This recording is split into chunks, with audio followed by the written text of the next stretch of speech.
नमस्कार, आप सभी का स्वागत है हमारे YouTube channel TET pass all पर। हेलो। सर जी प्रणाम। हाँ प्रणाम। कौन? सर जी प्रेरक बोल रहे हैं, कानपुर देहात से जयकरण कुशवाहा। बताइए। आपसे हमारी बात हुई थी एक बार, जयकरण कुशवाहा बोल रहे हैं जी सर, कानपुर देहात से। बताइए। ब्लॉक संदल पर पड़ता है हमारा। तो हमने सर जी से मैं बात करें, आपकी वीडियो वगैरह वो तो सर ऑडियो वगैरह हम सब देखते रहते सुनते रहते। तो हमने कहा बात हो जाए थोड़ी।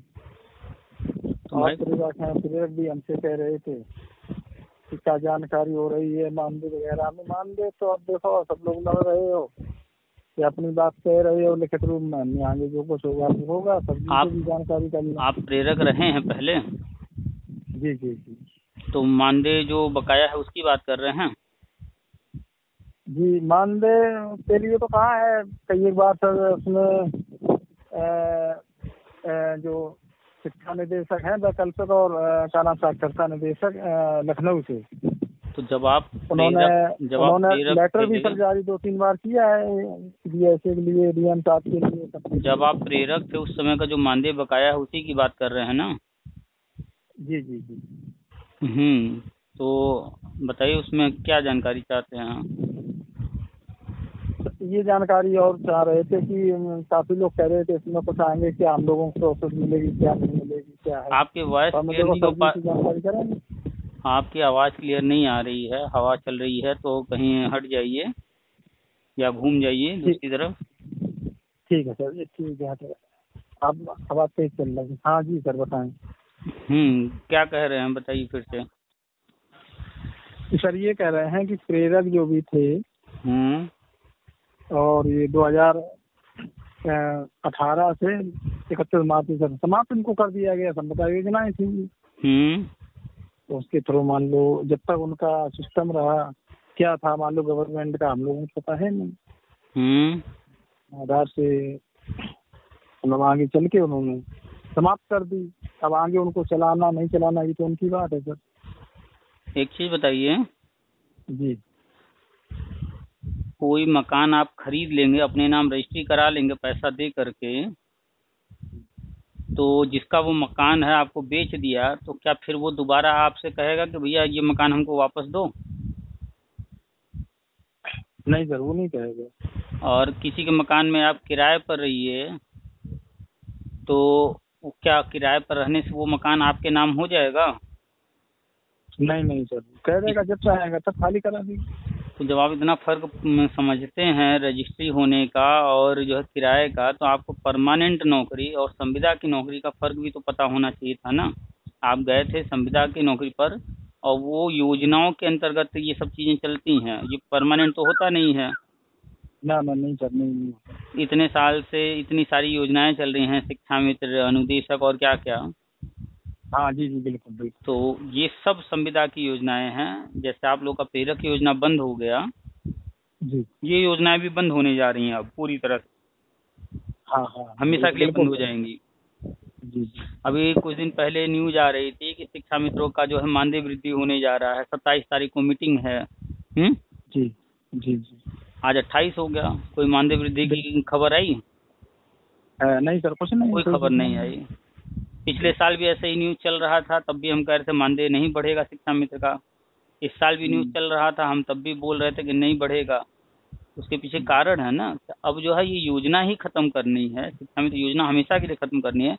तो मानदेय बढ़ाने वाने की कोई बात ही नहीं है। वो तो सिर्फ जो है इन लोगों को शांत रखने के बीच बीच में चर्चा जो है होती रहती है, अखबार में मिर्च मसाला छोड़ दिया जाता है। बिल्कुल बिल्कुल सर, यही है। तो फर्क को समझिए। आप प्रेरक हैं या शिक्षा मित्र हैं या अनुदेशक हैं या वित्त विहीन या कोई भी हैं, ये सब संविदा के पद हैं, टेम्परेरी हैं, परमानेंट नहीं है।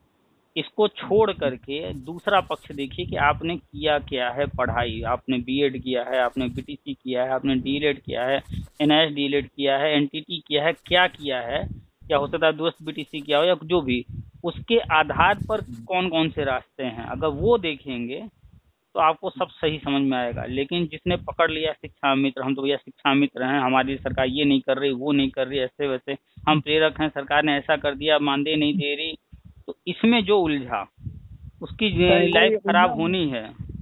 जी जी, वही उलझा हुआ है। तो बिल्कुल सर, सही आप कह रहे हैं। एक उम्र था, शिक्षा मित्र जितने हैं ये एक टाइम अपने क्षेत्र के जो है सबसे तेज तर्रार हुआ करते थे, सबसे अधिक नंबर इनके आए थे, तभी इनको रखा गया था। लेकिन इन लोगों ने उस वक्त एक बहुत बड़ी मूर्खता कर दी कि ये अपने टैलेंट को पहचान करके सही दिशा में न ले जा करके इन्होंने जो टाइम था मेहनत करने का, वो टाइम इन्होंने चुन लिया आराम करने के लिए कि गांव का गांव में रहेंगे, 2200 रुपया मिलेगा, मास्टर जी कहलाएंगे, आराम से घर पर पड़े रहेंगे, न पढ़ाना है, न लिखाना है, न स्कूल जाना है, आराम को इन्होंने चुन लिया। तो जब आराम को चुन लिए तो उसका नतीजा आज जो है रोना रोते हैं कि ये ऐसा कर दिया गवर्नमेंट ने, वैसा कर दिया, ये गलत हो रहा, वो गलत हो रहा, ऐसा है वैसा है। और सर बताएं आपको, जो भी शिक्षा में तो टैलेंट थे, जिन्होंने मान लो इनको दूरस्थ माध्यम से इनको ENR करवा दिया गया था 2013 में, तो उसमें जो भी लोग थे उन्होंने जिन लोगों ने टेट क्वालिफाई कर लिया था, हमारे यहाँ भी एक आध लोग हैं, तो वो समझ लो सर कि हमारे यहाँ से औरैया बिल्कुल, या मान लो आप कि 10 किलोमीटर है बगल में जस्ट, हम कानपुर के यहाँ और औरैया के बॉर्डर पे हैं बिल्कुल। तो वो लेडीज एक थी, तो उनका अपॉइंटमेंट सर अभी शायद 2 या 3 साल हुआ है सर। तो उनका अपॉइंटमेंट सन 2011 में एक भर्ती आई थी 72,000, उसमें 10% सीट रिजर्व थी शिक्षा मित्रों के लिए। 2010 में टीटी लागू हुआ, 2011 से टीटी हो रहा है, और जितनी भी भर्तियां आती गई हैं, जो भी शिक्षा मित्र टेट पास करते गए हैं सभी भर्तियों में उनको मौका मिलता रहा है। लेकिन जिन लोगों ने जो है जिद अपना लिया कि भैया हम तो टेट नहीं पास करेंगे, हम तो गोमती में कूदेंगे, हमको सरकार ऐसे ही करे, वो आज तक जो है मूर्ख बने हुए हैं। नहीं तो जिन्होंने भी टेट पास किया, मेहनत किया, 69,000 में, 68,500 में, या इसके पहले जो भी भर्तियां हुई हैं सब में कहीं न कहीं वो अपना एक सहायक अध्यापक का पद लेते हुए निकल गए। जी बिल्कुल बिल्कुल। और सर उन्हीं कारण से हम आप थोड़े पीछे भी रह गए। हम भी सर उसी समय, आपकी ऐसी कृपा है, तो उसी समय 2011 में मतलब ये BEd हुआ था सर, तो हमने BEd उस समय कर लिया था 2011 में ही। अच्छा, BEd किए हुए हैं? जी, BEd उस समय कर लिया था। टेट क्वालिफाई भी हम सर हो गए हैं अभी 2021 में। अच्छा, हाँ, तो ये सर आपकी कृपा है, या आप लोगों में मतलब बैठते रहे हमेशा, तो मतलब आपके अपने पढ़ाई, आपने अगर टेट पास किया है तो उसमें आपका मेहनत है, आपने पढ़ाई किया, मेहनत किया, तब आपने पास किया है। जो आपने 2021 में पास किया है वो आप अगर शुरू से सोच लिए होते, 2011 में BEd किए थे, उसके बाद ही आप जो है सोच लिए होते, तो 2011 में या फिर 2018 में, 19 में और पहले भी पास कर लेते आप। सीटेट इतना हुआ है, पहले कर लेते, लेकिन उस वक्त आपने फोकस नहीं किया, आप भी प्रेरक बन गए, तो प्रेरक बन करके प्रेरक की चीजों में उलझ गए आप। सर जी ऐसा हो गया उसमें कि हमने 2011 में सर दिया था, लेकिन वो दिया का सर कानपुर फंस गया। अच्छा, नए हम यहाँ से कानपुर गए, तो सर हम थोड़े लेट हो गए थे, उस कारण से सर आधा घंटा विलम्ब वहाँ पहुँचे। एक तो उन्होंने मतलब जैसे हमें मतलब एंट्री कर दी, तो सर उसके हाथ से सिस्टम बन नहीं पाया। उसके बाद सर फिर आपका 2018 में आया। अच्छा, 2018 में आया तो बीच में सर ऐसा हो गया कि हमारी बहू है वो मतलब प्रधान वगैरह बन गई, तो थोड़ा सर उधर भी दिमाग और इधर से प्रेरक की ओर दिमाग, तो शिक्षा से थोड़ा मार्ग विचलित हो गया। और जब वो समझा सर कि नहीं ये अनिवार्य है, तो सर फिर वगैरह किया सर। जब भी आपको कोई चीज हासिल करना हो तो अपना लक्ष्य निर्धारित कीजिए, उस लक्ष्य को पाने तक बीच रास्ते में चाहे कितने भी प्रलोभन मिले उस पर इधर उधर मत जाइए, अपने लक्ष्य को हासिल कीजिए। शिक्षा मित्र अगर उस वक्त पढ़ने में तेज तर्रार थे, अगर उन्होंने जो है अगर उसी वक्त ठान लिया होता तो जरूर कहीं न कहीं अच्छे पदों पर पहुंच गए। बहुत सारे शिक्षा मित्र पहुंच भी गए, IAS PCS तक बने हैं।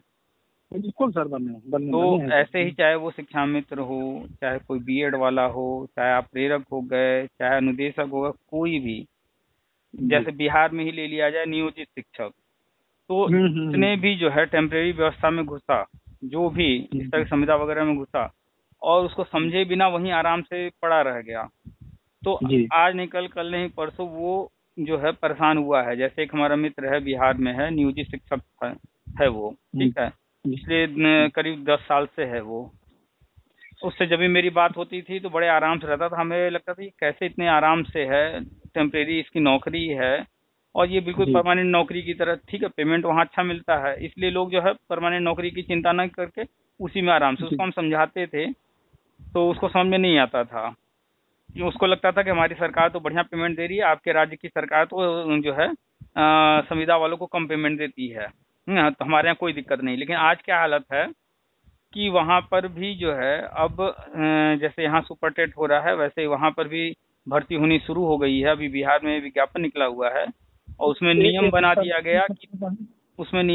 गया कि 3 ही मौके मिलेंगे बस, उसके बाद जो है चौथा मौका नहीं मिलेगा और आने वाले टाइम में वो नियोजित शिक्षक भी नहीं रहेगा। तो अब तो इस एज में आने के बाद अब उसको पढ़ाई लिखाई करना है और 3 ही मौका मिलेगा अब। नहीं सर, तो इसमें ये तो होगा ही, जैसे मान लो ये लोग अपना देंगे तो इसमें इन लोगों को कुछ ना कुछ वरीता वगैरह तो दी जाएगी। भाई वेटेज 5 नंबर दें 10 नंबर दें, वेटेज देंगे, इससे ज्यादा तो कुछ देंगे नहीं। जी। तो अन्य की तुलना में वेटेज का लाभ इनको मिल जाएगा, ठीक है जी। लेकिन ये बताइए आज से 10 साल पहले जो क्षमता थी पढ़ाई लिखाई करने की, क्या आज वही क्षमता होगी उनकी? नहीं सर, नहीं, बहुत कम हो जाएगी। आज तो शादी विवाह बाल बच्चे घर परिवार में उलझ गए ना जी। तो 10 साल पहले वो शादी विवाह नहीं हुई रही होगी, अकेले रहे होंगे, घर से बाहर जाकर के पढ़ाई करने लायक रहे होंगे, 5 घंटा 10 घंटा पढ़ाई कर सकते रहेंगे। आज वो घर गृहस्थी चलाने में व्यस्त हैं। अब बच्चे का पढ़ाई लिखाई देखें, उसका हेल्थ देखें, उसका खान पान देखें, परिवार का सब कुछ देखें, या पढ़ाई करें, कोचिंग ज्वाइन करें, तो फर्क तो है ना पहले और अब में। तो चाहे वो बिहार के नियोजित शिक्षक हों, चाहे कहीं के भी शिक्षा मित्र हों, चाहे अनुदेशक हों, चाहे प्रेरक हों, जी, जो उलझा रह गया वो उसी में उलझा है, जो आगे बढ़ गया उन चीजों में उलझा नहीं, उसका भला हो गया है। तो आप प्रेरक थे, प्रेरक योजना खत्म हो गई, आपका जो मानदेय पेंडिंग है उसके लिए परेशान होने की जरूरत नहीं है। बिल्कुल सर, हमने नेता नगरी भी सर नहीं थी ना, हमने कोई ऐसा सोचा कि हमने वो खुद ही देंगे भाई, वो खाएंगे कभी न कभी। आपका पैसा है और गवर्नमेंट के पास जब भी पैसा रहता है तो वो पैसा हर हाल में मिलता है, चाहे जब मिले देर सवेर, और अगर नहीं मिल रहा है कोई कितना भी हाथ पर मारेगा नहीं मिलेगा, जब तक गवर्नमेंट अपनी प्लानिंग नहीं कर लेगी तब तक वो देगी नहीं। सर जी, हम लोग सबसे पहले 7-8 में जब लगाए गए थे तो उसमें मानदेय हम लोगों का था नहीं, इन लोगों ने मानदेय चल दिया, फिर सर इन लोगों ने मतलब इन्होंने उसको बंद कर दिया था। अच्छा, बंद करने के बाद सर आपका 9 और 10 सेशन था, मतलब खाली चला गया। तो उसी समय सर 9-10 का जो ये आपका ये आया है सेशन, तो उसमें बीएड हमने डाल दिया था, बीएड में डाला तो सर वो 11 में मतलब हमारे पास आपके कानपुर में मतलब ज्वाइनिंग करवाया था, ज्वाइन से मतलब परीक्षा, तो उसमें सर हो गया। तो हमने बीएड करी, जो बीएड सर किया तो 2012 में फिर वैकेंसी आई, तो उसमें ये मांगा गया था जो भी मतलब वरीयता में है, जो प्रेरक रहे हैं उनको प्रथम वरीयता है, उसमें सर हम आ गए थे। तो उसके फिर हमने सर फिर मतलब जो 6-7 साल जो बचे सर, तो उसमें फिर हमने सेवा की, तो इसके बाद सर ये हमने फिर ट्रेड कर लिया सर, इतना मेरा है पूरा। अच्छा, और हमारे जो ब्लॉक लोग भी हैं सर, वो भी बीएड किए थे, उन्होंने भी ट्रेड आज भी सर अभी नहीं कर पाया है। अच्छा, 2-3 लोग हम लोग साथ थे उस समय बीएड वाले। अच्छा, तो अभी आपको दो चीज बता दें जी। एक अभी जो है केंद्र की योजना है समग्र शिक्षा अभियान, उसके अंतर्गत जो है वर्षवार नियुक्ति होनी है। जी सर। और एक राज्य अपना भर्ती निकालती रहती है, जैसे 68,000 69,000, वैसे भर्ती 51,000 के लगभग आएगी। जी, ठीक है, तो जो 51,000 समथिंग आएगी वो तो सुपरटेट से होना है। हाँ, सुपरटेट की पढ़ाई हम लगातार सर कर रहे हैं, आपकी चंद्रासन जुड़ेगी। तो आप जो है सुपरटेट की तैयारी करते रहिए, वो आती है भर्ती तो उसमें आवेदन कीजिए। और सर एक बार सर आपने एक ट्वीट शायद आप ही डाला था या हमें पता नहीं है किसने डाला है, क्योंकि हम चीजें विशेष सर गहन से देखते हैं। तो उसने एक चीज किया था कि जो भी संपदा कर्मी है शिक्षक भर्ती में, तो उनके लिए मतलब वेटेज वगैरह दे के उनको मतलब आगे परमानेंट करने के लिए कुछ ऐसे ही सर दिया है। हमने उसकी स्क्रीनशॉट भी ले ली, एक बार सर दिया था। तो उसमें ये कहा गया उनको वेटेज दे के उनकी नौकरी को स्थायी देना और उनको परमानेंट करना और आगे उनको जिम्मेदारियां देना, ये मतलब विभाग का कार्य है। ये चीज उन्होंने ट्वीट किया है एक बार भी सीएम जी ने, सुन लीजिए, अपने आदित्यनाथ जी ने। हाँ वो सुन लीजिए, किया है। तो हम आपको भेजेंगे, उसको स्क्रीनशॉट आपको हम भेजेंगे। ठीक है, भेज दीजिएगा। तो अभी जो होने जा रहा है वो संविदा समाप्त होना है, तो जो भी संविदा कर्मी हैं उनके लिए तरह तरह के विकल्प बना करके उनके लिए गवर्नमेंट रास्ते बना रही है, ठीक है जी। तो अभी 29 जुलाई के बाद जो है बहुत सारी चीजें होने जा रही हैं। तो जितने भी रिक्त पद हैं कहीं भी शिक्षा विभाग में वो सारे भरे जाने हैं। ठीक है, तो अभी वर्षवार नियुक्ति भी होनी है। आप टेट पास हैं और आप जो है बीएड 2011 में किए हुए हैं। 2011 में सर किए। तो टेट पास हैं और ट्रेंड हैं, तो जो वर्षवार नियुक्ति होगी उसमें भी यही रहेगा नियम, ट्रेंड होना चाहिए और टेट पास होना चाहिए। तो आपके सामने एक विकल्प वो है, दूसरा सुपर टेट आएगा, दूसरा विकल्प वो हो गया। आप प्रेरक रह चुके हैं तो तरह तरह के छूट वगैरह या वेटेज दिए जाएंगे, उसमें आपको वेटेज लाभ मिलने की संभावना है। तो आप जो है अपनी तैयारी करते रहिए और बाकी जो भी इंफॉर्मेशन आ रहा है, जो कुछ जानकारी आ रही है वो अपडेट लेते रहिए। ठीक है सर, ठीक है। तो आप यूट्यूब पर सुनते रहिएगा सारा चीज। ठीक है सर, ठीक। नहीं हम बिल्कुल सुनते हैं आपका सर, सब बिल्कुल बहुत दिमाग से सुनते हैं, गहनता से सुनते हैं। और आपका जो भी आता है सर हम बहुत दिमाग से सुनते हैं। और आप जो भी बता रहे हैं वो जानकारी बिल्कुल ठीक सर है आपकी सारी जानकारी। और भी हम काफ़ी लोगों से मेरी बातचीत भी सर हुई है। तो ये समझ लो बीएड के बारे में आपके कारण हमने एक लोगों से कहा था हमें बीएड की बात नहीं होगा, फिर उनने देखा जब आपने वो राष्ट्रीय शिक्षा नीति डाली थी, फिर हमने उनको डाला, फिर वो बोले कि हाँ आप ठीक कह रहे थे कि बीएड हर जगह है। तो हम सही बता रहे थे आपको, आप पता नहीं किस दुनिया में घूमे हुए हो, कहीं ना हो। तो हमने ये नाम का जो है हम इसको सर्च कर लो, इनसे आप जुड़ जाओ डायरेक्ट। आप चाहो तो आप डायरेक्ट उनसे जानकारी कर सकते हो ना, उनके वीडियो आप सुन लीजिए और कभी ना कभी उनको फोन करिए और बता दीजिए कि उनसे हमने सब जानकारी ली थी और हम सब आपसे जानकारी थोड़ी चाह रहे हैं। अच्छा चलिए, बीएड बाहर नहीं होगा अभी जुलाई में, उसका जजमेंट आ जाएगा। क्लियर है सर, बिल्कुल सही है सर आप। तो जहाँ ये जजमेंट आ जाएगा बीएड बीटीसी वाला, तो उसके बाद ये सर कब तक आएगा? ये जुलाई में आ जाना चाहिए। ये जुलाई में 15-20 के बीच में आ जाएगा। हाँ आ जाना चाहिए सर। तो 15-20 के बीच में आ जाएगा। उसका 29 जुलाई बाद कभी भी सारी चीजें जो हम बताते रहते हैं वो सब कभी भी घोषणा हो जाएगी, स्टार्ट हो जाएगा कभी भी। 29 जुलाई बाद होगा सब कुछ। तो ग्रुप से जुड़े रहिए, जानकारी लेते रहिए, अपडेट लेते रहिए और यूट्यूब पर सारी चीजें सुनते रहिए। और भी जो लोग हैं अपने संपर्क में उनको और लोगों तक जानकारी पहुंचाते रहिए।